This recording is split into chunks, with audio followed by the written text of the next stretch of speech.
Uy, pumipitik. Pumipitik agad yung ano.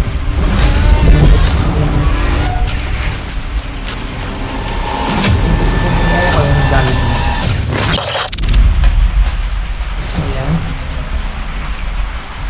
Tabi po. Punin natin. Tabi po. Pinakahan ko lang.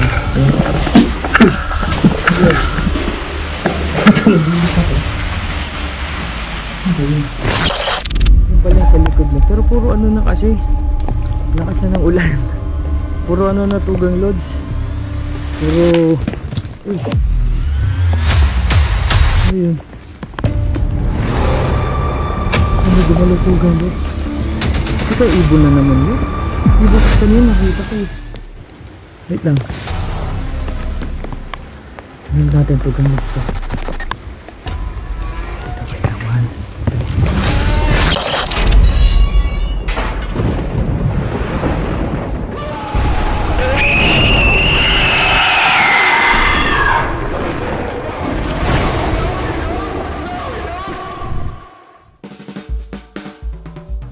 Mula Maynila ay bumiyahe ako para marating ang lokasyon. Malayo man ito ay pinuntahan ko pa rin para makita ng personal ang nasabing lugar.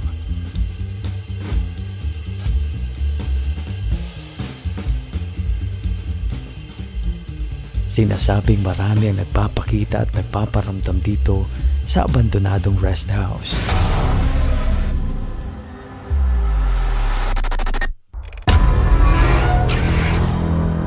Pagdating ko sa lugar ay kakaibang kilabot agad ang aking naramdaman at tila pa may mga matang nakamasid sa akin. Kitang-kita ang kalumaan ng lugar at dahil sa tagal nitong naabandona ay halos hindi na makita at kinain na ang swimming pool ng iba't ibang mga halaman at puno. Sira-sira at napupulok na rin ang ibang parte ng bahay. Kinakabahan man ay pinasok ko pa rin ito para makita ang loob at para ma-explore.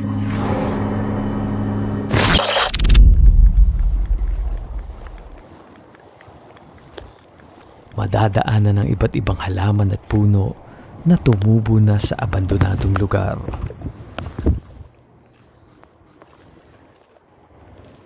Tugang Lods, magandang hello, magandang gabi at syempre salamat sa panonood mo nito at eto na naman tayo sa isang lugar dito sa Camp Sur.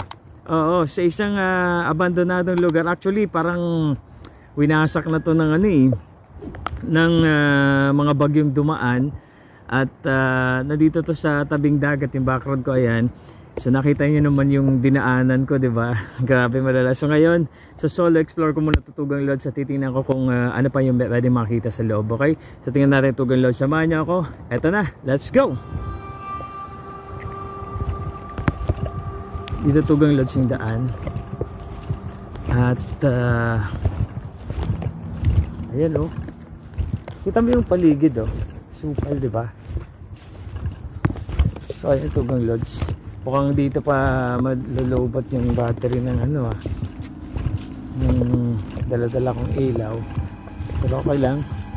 Ayan Tugang Lods, dito na tayo. Ito na yun. Oh, sukal sa loob Tugang Lods. So ito yung lugar. Ayan Tugang Lods. Pagpasok ko sa loob ito yung lugar. ay ito ang tumambad sa akin. Sukal sa baba oh, ang daanan. So ito yung lugar Tugang Lods ng abandonado na rest house. So ito siya. Masukal na pakuran ng bahay at halos sira na ang harapang bahagi ng abandonadong rest house. Yun oh. Agad ko itong pinasok at in-explore. Uy, grabe na yung mga ano oh. Makikita yung tawag na dito, nakakapis pa ang mga bintana nito. sira-sira na talaga. Nagbagsakan na talaga to. Nagbagsakan na Tugang Lods yung mga ano oh, mga parts ng bahay. Nakakapis pa to. Tingnan tugang loads, panoorin nyo. Nakakapis pa to. Ayan o. At makikita ang mga bumagsak na ibang bahagi ng bahay. Tapos, ito yung mga ano sa taas. Nagbagsakan na pala talaga. Ito. So, nagbagsakan na. Tugang loads, tingnan nyo oh. Yung salamin, nakasalamin pa siya. Pero, sa loob tugang loads, ano siya, nakakapis pa siya, parang puro na kinain na siya ng mga iba't ibang klaseng halaman. Baka may puno na nga din sa loob ata. Ito tugang loads, ito yung loob. Sa loob ay makikita na puno na ito ng mga ligaw na halaman at maliliit na puno. So ito yung makikita tugang loads dito sa loob.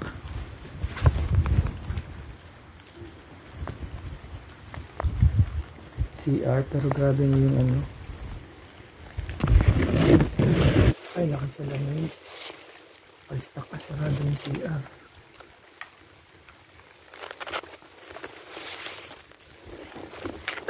Tabi po. Puro na halaman, pati CR, no? Tugang loads. No? Kasi kinain na siya. Itong rest house na to, may pago. Parang pinaglagyan ng pera. So ayan, kinain na nga siya tugang loads. Halos yung parang salamin buo pa, diba? So ayan, makikita nyo tugang loads yung loob. As in, kinain na siya. Puro na siya halaman. So tinitingnan ko kasi syempre mga ano to eh, masukal to sa loob. Kasi yung kabuuan, yung tiles, paano kaya tumubo to dito? Labas mo na ako. Paano kaya tumubo dun sa loob yung ano? Lakas ng ulan eh. Ayan, nakakapis oh. So tugang loads, iniisip ko, paano tumubo? Diba tiles yung loob? Tumubo yung iba't ibang halaman dahil siguro napasukan ng mga lupa, ganon. So ganun katagal na to, abandonado. Kasi yung mga nakapasok na lupa, as in ano na siya, tinubuan na siya ng mga halaman. Grabe tugang loads. Ito tugang loads, puro sa labas din oh, yung parang ano nila. Oy, may ano oh, naputol na ano to, parang estatwa. Sa parting ito ay pinuntahan ko naman ang kusina na halos puno na din ng mga halaman ng loob. Ayan oh, kapis, nakakapis talaga. Ito yung pinasok ng loob. Ito yung part na ano din, parang kusina to tugang loads dito. Ito, ayan, nagbablog lang. So ito yung ano, kusina tugang loads. As in, tinan mo oh, puro na talaga ano. Ito yung lababo, mga CD pa oh. Ganun tugang loads yung ilalim niya. Ito mga CD, tawag dito, kaya mga cartoons, may Winnie the Pooh, may kanta pa ni Shaggy, may lababo, exhaust. Ito yung exhaust niya, nasira na. Tapos dito, ito yung kusina lang, ganyan lang yung kusina tugang loads. So ayan yung makikita dito sa kusina. Maliit na yung mga basag na. Uy, ano yung ibon? Ibon pa, gulat ako, kala ko ano. Yun eh. Mula sa kusina ay tinungo ko na ang parteng likuran ng abandonadong lugar. Wala akong kaguluhang gagawin, magbablog lang dito. Ito yung baba tugang loads. Kasi ang kwento ng caretaker, marami daw yung ano, nakikita, nagpaparamdam kasi sobrang sukal naman kasi talaga. Yan yung parteng ano, swimming pool, sabi. At bumungad sa akin ang napakasukal na parte ng lugar. Ang ganda tugang loads, grabe, tingnan mo to. Yung ano, yung lumang-luma din talaga, pero magandang klase. Ayan o, diba? So ayan, tugang loads, yung baba nito ito, medyo masukal lang talaga. Yung baba lang ako. So ito yung parang yung sa kusina, yung pinasok ko kanina. Ito yun. Ito, masukal din pati dadaanan. So ayan. Uy, ano to? likod. Parang ano, likod niya Tugang Lods. Ito yung likod ng kabahayan. Parang ganyan, papunta doon. Pero di ko na tatry yan, ano, masyado nang masukal doon. Di ko alam kung ano meron dyan. Diba? Ito sira-sira yung likod. Ito yung likod Tugang Lods. Sira talaga, oh, kita nyo naman, diba? So di ko na susubukan, hindi ko natatangkay pumunta doon kasi masyado masukal na yun doon sa dulo. Masyado masukal Tugang Lods. Iyoko. Ito nga tatalo. Dahil ilang dekada na itong abandonado, ay halos hindi na makita ang swimming pool dahil nilamon na ito ng iba't ibang halaman. Biga, ito yung swimming pool na sinasabi.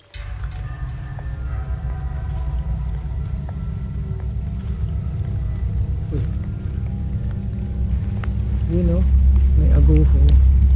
Ang laki Tugang Lods, ang laki doon. Ang hirap ano yun. Tabi-tabi po, nagbablog lang. Ayan. Ano kasi, lumalakas yung ulan. Dito ay pinuntahan ko ang pinakadulong bahagi ng rest house at sinasabi nilang nakakatakot.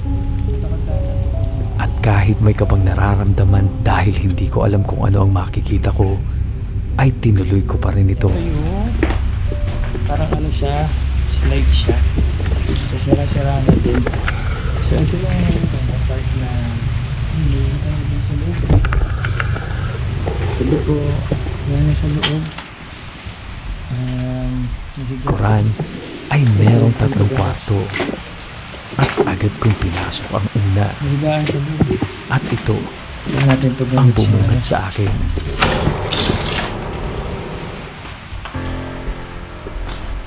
Ito yung nakita sigaan. Tabi-tabi po. Tumalat siyang malaking salamin. Nakagalap yan. Higaan na nakatayo at nakasandal ito. So ito, ang likod ko. At sa paligid ay makikita ang mga nagbagsakan ng kisame ng kwarto. Ito yung likod. Parang mga nasira-sira ng parte nito. Isang malaking salamin at painting. Painting? Painting siya. Higaan siya na itinaog.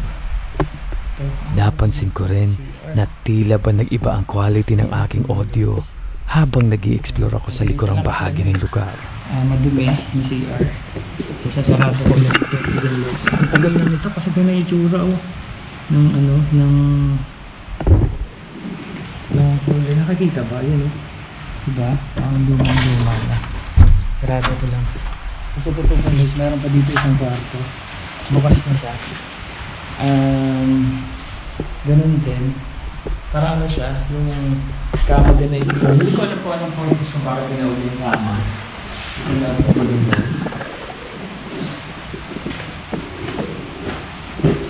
Ito, guys. Hindi ko alam bakit itinaog yung kama ito. Kasalamin din. Ito. Salaman din ito yung lods. Ito ang mga gamit. Paglabas ay tinungo ko ang isa pang kwarto. Tapos ito, meron pang likod. Ito. Ayan to galis. Parang ano to? Lababo ata to. Lababo siya. Bulok na yung napakan ko. Lababo siya Tugang Lods. Dito ay kakaibang kilabot ang aking naramdaman na tila ba hindi ako welcome sa lugar. Sira-sira mo. Hindi siya may siguro to. Kaya di ko alam. Makakawin siya parang pinagtambak-tambak eh. So ayan. Isang malaking boses at ingay ang aking narinig na sobrang ikinagulat ko. Pinakain ko lang.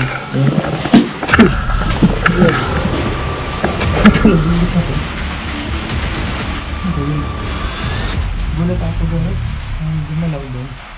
Ito may ahas dyan. Gumalaw eh. So ito, Tugang Lods. Hindi ko na makita yung sarili ko. At nang akmang ilalagay ko sana ang REM pad, ay ay pumasok sa isip ko ang sinabi sa akin na huwag kong itutuloy ang pag-iimbestiga sa lugar kapag may nagparamdam o naramdaman akong kakaiba, kung kaya lumabas na lamang ako sa sinasabi nilang pinaka nakakatakot na parte ng abandonadong rest house. Uy, kumikipit. Kumikipit agad yung ano. Yung EMF. Kumikipit ka niya. Ewan ka lang mag-calibrate niya. Kumikipit siya. Sige, wag na lang. Malakas ulan eh. Sabi ng iba, di ba pag malakas ang ulan tulog. Ganun. Ang creepy. Ito yung labas. Oh. Diba? Ang ganda. Kaso kinain lang din talaga siya ng iba't ibang halaman, iba't ibang puno. So ayan yung ano, Tugang Lods. Ayan yung ayan o, yung kapis. Oh. Yung likod pala nito, di ko pa tinignan. Bumagsak na kasi. At bago ako lumabas, ay sinilip ko muna ang parteng gilid ng abandonadong lugar. Ah, ito din yung sa likuran. Maya-maya pa, ay ito ang nangyari. Yung pala sa likod mo. Pero puro ano na kasi. Lakas na ng ulan. Puro ano na, Tugang Lods. Puro... Uy. Ayun. May gumalaw, Tugang Lods. Di ka ibon na naman yun. Ibon kasi kanina nakita ko eh. Wait lang. Kabado man, ay sinilip ko pa rin ito. Hindi natin Tugang Lods to. Dito kayo naman.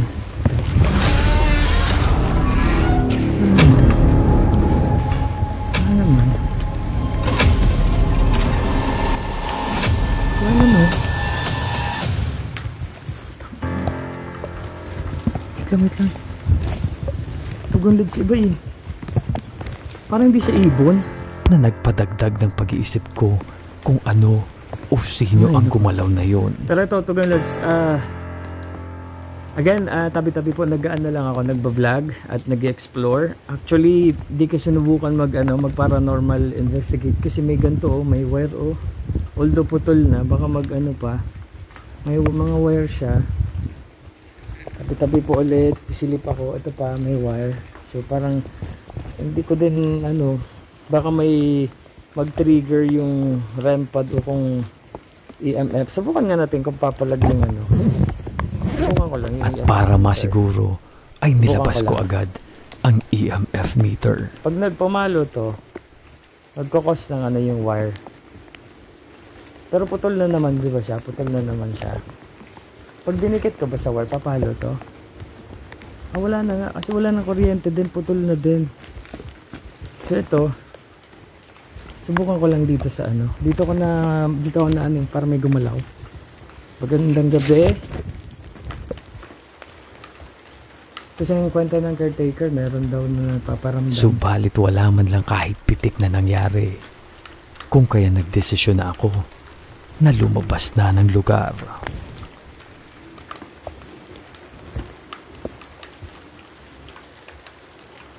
Salamin, ang Tugang Lods.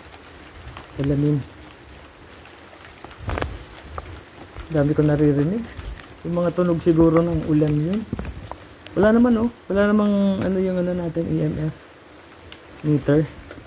So walang palo yung EMF meter natin. Pero Tugang Lods, ayan. At least yung likod, maliit lang siya na rest house.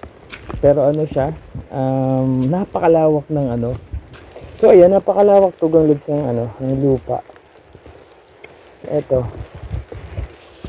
Sobrang lawak lang din. Ayan So itong bakuran na to, Tugang Lods, kinain na. Ito, may mga halaman pa, lumaki na lang din, tabi-tabi po.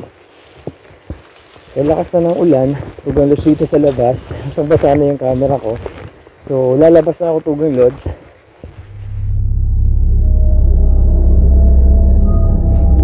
Ano man ang kababalaghan o hiwaga ang nangyari, kung bakit inabandona ang lugar,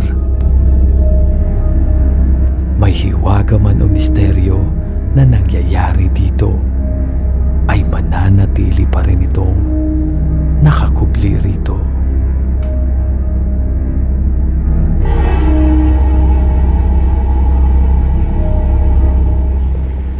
Ayan, wala pong susunod.